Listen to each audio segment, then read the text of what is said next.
Words, English words, are full of echoes, of memories, of associations. They've been out and about on people's lips, in their houses, in the streets, in the fields, for so many centuries, and that is one of the chief difficulties in writing them today, that they are stored with other meanings, with other memories, and they have contracted with so many famous marriages in the past. The splendid word incarnadine, for example. Who can use that without remembering multitudinous seas? In the old days, of course, when English was a new language, writers could invent new words and use them. Nowadays, it is easy enough to invent new words. They spring to the lips whenever we see a new sight or feel a new sensation, but we cannot use them because the English language is old. You cannot use a brand new word in an old language because of the very obvious yet always mysterious fact that a word is not a single and separate entity, but part of other words. Indeed, it is not a word until it is part of a sentence. Words belong to each other, although of course only a great poet knows that the word incarnadine belongs to multitudinous seas.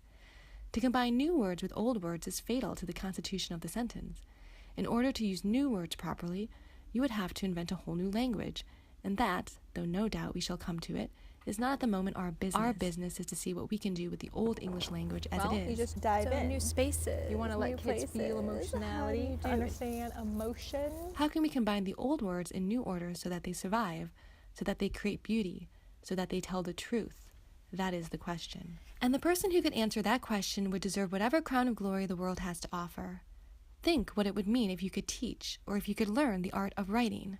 Why, every book, every newspaper you'd pick up would tell the truth or create beauty.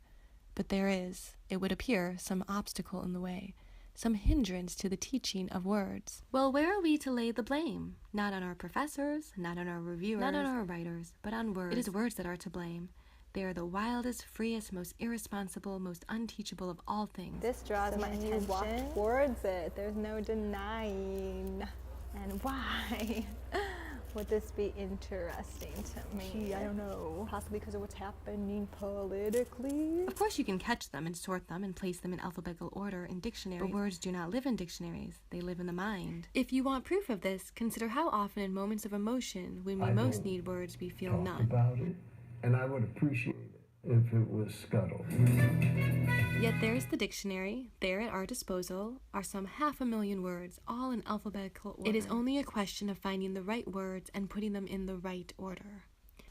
But we cannot do it because they do not live in dictionaries. They live in the mind. And how do they live in the mind? Variously and strangely, much as human beings live, ranging hither and thither, falling in love and mating together.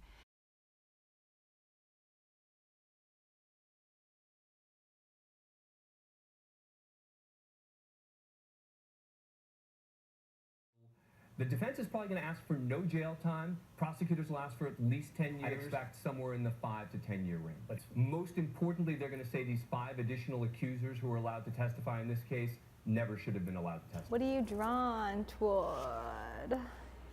Whew, I see the lines in everything. This draws my attention, so then you walk towards it.